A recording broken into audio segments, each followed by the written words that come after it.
everybody, what's going on? It's me, John D. Villarreal, and today I'm very, very excited. I've been wanting a new lens for a long, long time, and I finally got it here. I have the Rokinon Cine autofocus 35mm T1.9 lens. I have it in my hand right here. This is such a cool lens. Very, very, very, very excited about this. You can see it right here. I'll show you a couple close-ups here. This is going to be my review. Here's a close-up of that lens. And you've got the cap on the top here. And it's also nice that it's marked on the side as well. You can see that, okay? Now, here is the box for that. It's a nice box. And what I like about the box is that it also is marked right here as well. What I like about the box is that it comes in with this foam, and it sort of, you know, supports it here, and then you have another portion here. So that's actually pretty cool. And we've got Miss Janier. Miss Janier wants to be in the video. Now I have to say a few important things. Number one, this video is not sponsored by Rokinon or anybody else. Number two, I paid with this with my own money. And number three, these are our own true honest opinions. Now I've got a Sony A7 IV. Great camera, love it. I also have the kit lens for that, the Sony 28-70 f3.5 to 5.6. It's a great all-around lens. It has the autofocus, the optical stabilization, OSS. It's really, really cool. But I was looking for the indoor shots. Sometimes I wish I had a little better low light performance. I was looking for a studio lens that I could use. I did a lot of research and I thought like this could be something really, really cool. The T1.9 is, from what I understand, that's a spec they use for Cine lenses. And that's going to give you, I believe, a true 1.9, which is sort of the equivalent to a 1.8 in the f-stop aperture world. But with the photo lenses, there can be a little bit more variations. With these Cine lenses, it's supposed to be a little bit more accurate in that respect. So I like that. And I also like the way that it was an autofocus lens as well. And, you know, there's different things out there. You get 1.4, 1.2, 2.8. I felt like 1.8, or in this case, T1.9, was going to be more than enough for me. And I really can't wait to see what this looks like. But here, I'm shooting this video, this portion right now, on my Sony A7 IV with the kit lens, the Sony 28-70mm 3.5 to 5.6. And I did, like this shot in particular, or sometimes when I do my live show, I found myself pretty close to that 35mm range. Sometimes a little bit less, sometimes a little bit more. And that puts me with this zoom lens from Sony at around an aperture of 4.0, an f4.0. So I think this is gonna be a big improvement. I can't wait to see it. Without further ado, I'm going to switch the lenses and then we're gonna see what that looks like and talk about it. Let's do that right now. Okay, here's the other thing that was really cool about this that I liked about it. It has a couple of cool features here. If I remove this gently, okay, I can show you two things. I don't know exactly where it is here. Yeah, here is at the top. It has a tally light in here. So it will actually tell you when you're recording. So if you're working by yourself doing a solo video, or you're just, you know, talent like myself sometimes, you can actually see when the recording's on, when the camera's on, which is great because right now with the monitor, you know, facing whoever's helping me, in this case Salma, my wife, I can't see when it's on, right? That someone has to tell me when it's on. So this will actually tell me when the camera's on, which is really, really great because sometimes, you know, you're not always sure. So that really helps in that respect. The other thing is that you have this, you see right here, sort of a little bit of I want to call it a power attachable hot shoe, if you will. That's I'm probably getting that a little bit wrong. But this attachment ring here, they've already come out with, I think, something for it. A manual focus ring, I think that's right. But there's other things that may be coming that could be really cool in cinema focus for this. There's different rumors out there about what it could be, but who knows? Maybe it's going to be like an electronic variable ND filter, or there could be a lot of different things that they could do. So that's very, very cool. I'm very excited about that. And again, you see the quality here, 35 T.9. It just seems really, really awesome. So can't wait to try it. Let's put this lens on now and see what it looks like. Okay, here we go. This is the new lens. Usually I have everything on automatic, Right now, what is the aperture on now, Salma? 2.2. Now it's 2.2. Way lower. The best I could have got on my kit lens was 3.5. So this is definitely significantly lower, and hopefully it looks brighter and better. Now, at the same time, like my wife was remarking to me, like, hey, it's a little bit too far. This is a prime lens. This is a fixed focus lens. This is it. This is what we're going to get. You're going to have to move to have a different shot. You have to move the camera. So that's the thing. You have to figure out where you want to be or how you want to, you know, the shot to look. And but here is what is super nice about these as well, is these Cine autofocus lenses from Rokinon are all meant to be a very similar size, shape, weight, everything like that. So you can, you know, if you're using maybe a gimbal or a certain tripod, or just you have a certain setup, you can change the lenses, and it doesn't, it's supposed to be so that everything works totally fine and you do not have to reset everything. So that's also a huge bonus. Some people would buy these as an entire kit, and I believe Rokinon does sell these as an entire kit, or would buy multiple lenses and do it that way.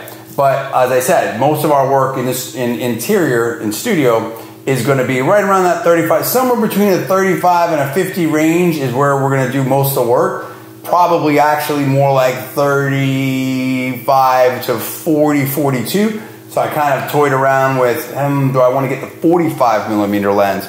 But ultimately, I think this gives me a little more optionality, and I can adjust here. The other thing that's cool about the Sony a7 IV, and I might do this right here very soon, is if I go to the 4K 60 spec, it automatically crops into a Super 35 type of look. So it's going to punch in anyway.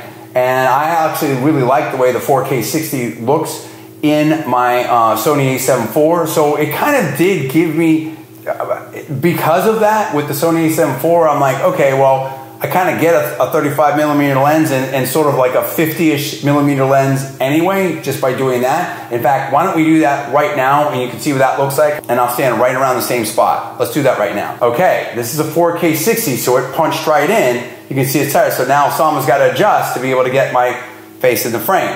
So that's kind of cool, right? Because it gives me, I have the 35mm lens, and it gives me an effective, I have to do the calculation, I can't remember exactly off the top of my head what the exact calculation is, but it gives me somewhere in that 50mm range, and I kept toying with, oh, should I get a 50, should I get a 50?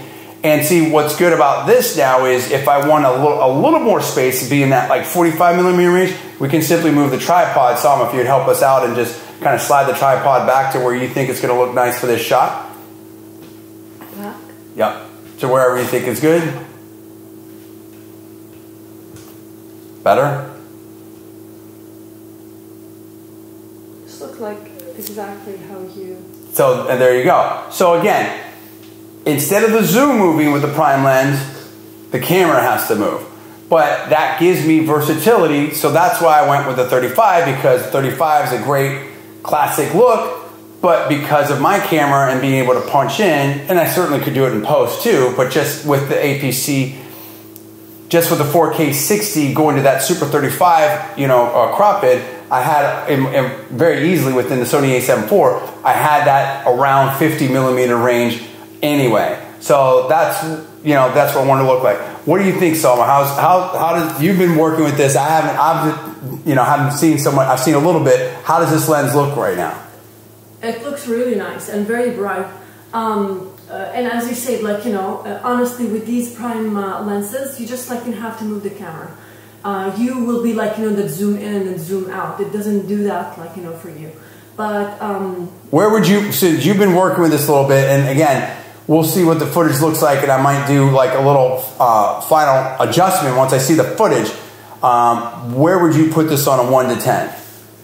I like it a lot, so I'm going to put it at 9.7 out of 10. 9.7. I mean, because of the adaptability, because I can see, what's so cool is like I can see the tally light. I know that I'm on. I think because of the look, the adaptability, with my camera being able to go, you know, the 35mm to the 50mm-ish range, I'm going to give this, you know, definitely in the zone that it's in. And here's the deal. It's a cinema lens. It's a Cine lens with autofocus. How amazing is that? right? So I haven't done all, you know, I haven't done the super comparisons of, you know, this and that and everything, and look, but just in what I'm looking for, right, as a content creator, without being like, you know, Hollywood level, whatever. This is an amazing lens. I would push this up to a 9.8 for the class that it's in, what it does, cinema lens with autofocus, and the look of it, and I can easily see. I feel like it's a good quality lens. I'm very, very happy with this lens. Okay, so now we're going to adjust the aperture. So this is for the Sony a7 IV. If it's on full auto, the camera's going to take over from what I've seen. But when I have it on my program auto, now we can control the aperture. So this is on a 1.8. Now, this is with 2 ring lights, my other lights here, some side lights. Before, on my kit lens, this was bright, it was okay, but I wish it was just a little bit, teeny bit brighter. Now, this is like too much, and I can already see I'm gonna have to adjust it in post, which we're probably gonna do here when you're seeing this, to bring it down, because this is like too much. Now, I may leave this footage as it is just so you can see it, and see how dramatically different this is at 1.8 or T1.9, but in 1.8 is what's going to show up on the camera, as opposed to the effectively f4.0 that I shoot with. Now, what we'll do is we'll adjust and everything in post from here on out to make it look as good as we can, and Soma will start stepping up. Tell us where we're at in terms of the f-stop, Soma. Now, this is 2.0. Let's step it down to 2.2. 2.2. This is 2.2. 2.5. This is 2.5. 2.8. This is 2.8. 3.2. Now this is 3.2. It's too dark. Right? And that shows you the change that you have. That also shows you how dramatically different this lens is. If you can go all the way to f4.0 to what I'm normally shooting in. This is 3.5. 3.5. This is 4. Okay, stop right there. This is what I normally shoot in. Right here is the 4. Okay, so big, huge difference. You can see, like, I've got ring lights, I got everything going. Now, if you compare that, even with the ring lights, it's dark. It's still not enough, and you can see the difference. Now, all I need you to do, Soma, is, you know, obviously somewhere in between is where it should be. Let's see what the camera decides. Just switch this to full auto and let the camera take over, and then it'll adjust. Okay, this is on full auto. The camera's taking over. What's my 2.2. Now I'm at 2.2. So the camera says, hey, somewhere between 2.2 to 3.2, depending on where I'm moving, is going to kind of be where it needs to be, and that's, I'm sure it's probably right or close enough, right? So this gives me exactly what I wanted. I needed a little bit more light, and we could see there when we're going f4.0, it's a little too dark. Now, this camera is more, I was thinking to myself, oh, you know, what about the 1.4? Clearly don't need it for what I have. I have plenty of light in here. That would be like overkill. Now, there is something to be said of, well, if you're going full wide open on a lens and then you stop down, it's going to get sharper. Listen, I have more than enough capability here, right? It looks like a lot of my work's going to be stopped down anyway, somewhere between the 2.2 and 3.2 aperture range, which is fine. I'm very happy with this. I'm glad we were able to show you that. That really illustrates visually what I'm talking about and why I wanted this lens. I'm extremely happy with this lens. What I'm going to do now is I'm going to, before we wrap up the video, I'm actually going to show you the autofocus. We're going to go back to the 4K 30 and put the camera where it normally would be, and then I'm going to go in and out of focus and test that out. Let's do that right now. Okay, now let's test the autofocus, okay? I'm gonna go in and out of focus, so I would go over here. Now I come back, turn around, back, get closer, over here, back. Now, some of the reviews I saw out there were like, hey, it's not as fast. Remember, this is a cinema lens. It's designed to have a smoother transition, a nice feel, like you're watching a movie or a video, as opposed to, hey, I'm trying to catch the action out there as a sports photographer or wildlife photographer, and I need ultra fast focus. Those kind of abrupt focus changes might not look so good in a film. So as opposed to here, if we were to do this, switching to me, it's smoother. Let me do it one more time. So here in frame, out, and coming back, smoother. We'll have some fun here. So this is one of my daughter's drawings right here. She's a good artist. Here versus me. One more time here. It's a gradual versus transition. me. That's exactly what it's supposed to be. Something smooth and cinematic as opposed to quick changes for photos. Listen, I love it. I think this is a great lens. I'm so excited to use it. So I think for me, it's a 9.8. Rokinon really hit it out of the park with this. I can't wait. I mean, obviously, this is my first review. It's an early review. I can't wait to work with the footage, see it more, and really get into this lens. But I'm very excited with this lens. Do you think we made the right choice with this lens, Salma? Yeah. Definitely. So that's it. So we're happy about it. I say it's good, like, you know, to have the whole series of Rokinon, like, you know. Yeah, right. If anything, I'm starting to think like, I may want a couple more of these lenses here. You know what I mean? And so, yeah. So we're very excited about it. It's our first additional lens besides the kit lens for the Sony A7 IV. Very happy about it. And you have to understand, like, you know, for what we are using it, I think 35mm is the best. That, like, oh look, I agree with you. That's what you said. I agree with you. Yeah. So that's cool. And again, we have that 50-ish range with the punch in. Yeah, because I do like to do the 4K 60 sometimes. I do think that even though, and this is getting a little bit more technical, like with the Sony A7 IV with the 4K 30 format, you're going to get an oversampled 4K from the 7K sensor. When you use that 4K 60, it does a simple 35, so it crops in. It's not quite as oversampled, but I still think, in most respects, that image looks better at 4K 60. I like the 4K 60, so it kind of gives me another reason to use 4K 60, and they both are great. So I mean, it's awesome. So I really feel like this lens matches up so well with the Sony A7 IV, in my opinion, and I'm sure it worked great with so many other cameras as well. Hey, that's our opinion. We love it. You may love it as well. We're really happy. Rokinon, great job. We love this lens so far. This is the 35mm T.19 Cine autofocus lens from Rokinon. We love it. You may love it as well. For Salma, I'm John. Thanks so much for watching. We'll see you next time.